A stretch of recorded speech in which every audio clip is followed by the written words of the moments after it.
How's it going, guys? Coffee here. Today I wanted to go over the Titan Ascendancy for the Warrior class. This is going to be a class that is going to be mainly focused on using melee skills with maces right now. In the future, axes might be included in this, but they're not in early access right now. First things first, let's go over the Ascendancy points that are in here, the ones that I think are going to be really big and we're absolutely going to want to use. The first thing here, we have a 20% chance for slam skills you use yourself to cause aftershocks. Aftershocks have additional basically things that occur on them or that occur on your shocks or on your slams rather, that cause other things to occur based off of things that are already left on the ground for sources of jagged ground. So you can see that again right here, so other slam attacks performed near like a spike for earth shatter will cause it to shatter here. This attacking again will cause extra effects to occur to cause this jagged ground, things like this. Aftershocks basically trigger all of the additional effects from your shocks as you do them.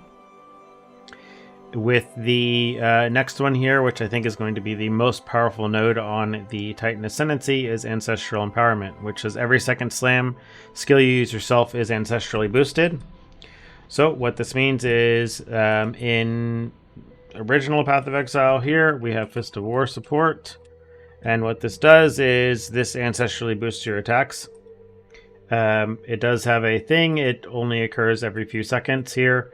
And it does increase or grant a large amount of extra damage to the attack and a large amount of increased area of effect. This support for Path of Exile 2 is no more than once every 6 seconds, which to me implies that the damage boost from ancestrally boosted attacks is still going to be significant given how hard it is to come by damage on supports. I'm expecting this to still be in this 75 to 70 to 98% more damage effect here, just because of how often or how infrequently you're able to get this extra damage on this. And then there are some important things you can do with Ancestral Empowerment is because melee skills can be animation canceled, you can actually use this to ensure that you're triggering this much more frequently than you would think you'd be able to otherwise, right? You can start an attack, you can dodge roll out of it, and then your next attack is going to be ancestrally boosted. So you will end up into this pattern of basically starting an attack, using dodge roll to animation cancel, and then using your big slams to ensure that you are ancestrally boosting every single attack. Again, what that means it can do is give you that giant damage boost on every single slam that you're doing. This combined with all the extra damage you're getting from your war cries should lead to quite a bit of extra damage and like quite a bit of really, really big bonks that are very predictable, and you can still play a nice defensive playstyle around it without having to actually expose yourself to too much risk. The thing we have here is Crushing Impact. Your hits are crushing blows. I believe this makes them take extra physical damage if it works the same way as in Path of Exile 1. Crushed in that is 10% more damage taken, or 15% physical damage reduction here. I'm expecting it to be something similar. It might be changed to like an armor break mechanic now because of how things are changed for PoE 2, but we'll have to just see. It'll basically give some more information on it hopefully here over the week. For surprising strength, we have 40% more damage against heavily stunned enemies. Stunning enemies, again, they do have a built-up stun meter. Almost every enemy, they will interrupt all of their attacks and everything else. It seems like they actually have animations built into almost all the bosses where they like take a knee when they're heavily stunned or they're actually close to the ground. So you'll know when this is occurring, and you can kind of line up your war cries and your big slams accordingly for this. So this extra damage boost should be good because there's a lot of things you can be doing to actually build up your actual chance to stun things here, right? There are some extra things here, right? So extra Aftershock when they stun an enemy, dealing the same damage to enemies again. And then we have this hits cause more stun buildup, so you'll basically be using skills that are going to stun, and then you have your actual big finisher attack that you can end up doing here. That will really come in handy. The next thing we have here is this Mysterious Lineage for 20% more maximum life. It's just going to make you really nice and tanky. And then we have Stone Skin, armor for me quick, body armor is doubled. It's hard to know really how much we're going to want this extra armor, or how much armor is actually coming from chests versus other places. But we'll just have to kind of see that in game. And then we have Colossal Capacity, which is a chest which has 20 inventory slots. Extra inventory space is always nice. We really enjoyed this in Affliction. We're going to really enjoy it now. So once you have the damage, we might be taking 20 inventory slots just to be getting a little bit extra out of all of our mats. But realistically, the big ones that we're really going to be going here for is the extra every second slam you use is ancestrally boosted, the 40% more damage against heavily stunned enemies, and then this hits or crushing blows.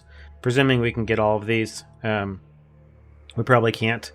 It's really going to depend on kind of what this tree actually looks like. So these are probably pushed on these opposite sides of the trees here. Crushing blows, heavily stunned enemies. Yeah, this one is most likely going to be the one that ancestrally boosts everything. It kind of looks like I see an ancestral spirit or something behind this over here. So yeah, we're going to end up basically on this one. You're probably not going to end up on both of these trees, or not be able to get both of these trees, but we'll have to see once we're actually in game. Either way, the ancestrally boosted is going to be the one that you're going to want to get, I believe, just because again, being able to just animation cancel to bypass that restriction of having to expose yourself to a really long animation slam should make it really strong, even when using it with a two-hander or with a one-hander. Alternatively, even if they remove the animation canceling thing from the game for some reason, which I don't see why they would do that, you could always have a weapon swap where you are doing one attack with a one-hander and a shield, and then you're using a two-hander that you're actually swapping to for your second skill. So again, attack quickly with a one-hander and then do a bigger attack with a two-hander afterwards. In regards to the other skill gems, Ancestral Warrior Totem still looks very good as well. Just going to be also good extra damage on top of any build you're using. It does use its own weapon, so you don't actually need to care about whether you're using one-hander or two-hander yourself. And then so you can still just basically add this on if you have the extra skill slots. Other than that, we have quite a few different slams to kind of choose through as you're leveling up, right? You may want to end up changing these. The armor breaker here breaks armor, and then you can use Sunder to actually cash in that broken armor to get a giant damage boost. With a guaranteed big critical damage bonus on this for Sunder. So there might be some nice things built into this, along with the ancestrally powered attacks for Sunder once something is armor broken, or built in with the stun and other things like that with the rolling slam. So in regards to your defenses and the actual tree itself, the main things you're still going to be going for is, again, you're going to want to just take everything in regards to the slams. Let's change this over here to a warrior. So you're still going to want to basically lean into your slams here. You have a couple things that are going to give extra chance for aftershocks, again, with your slams. And then we're going to have lots of extra damage against heavily stunned enemies. Things like that. Other than that, you're basically just going to be building into the defenses as you normally would for your standard typical things, getting some rage, things like that. And then you're most likely going to be using a two-hander, so you don't really need to care about the things in regards to block, things like that. But the Aftershock area of effect, things like that, we're pretty much just going to be going for a big area of effect, nice big defense, chunky hits, and then a nice amount of regen and leech.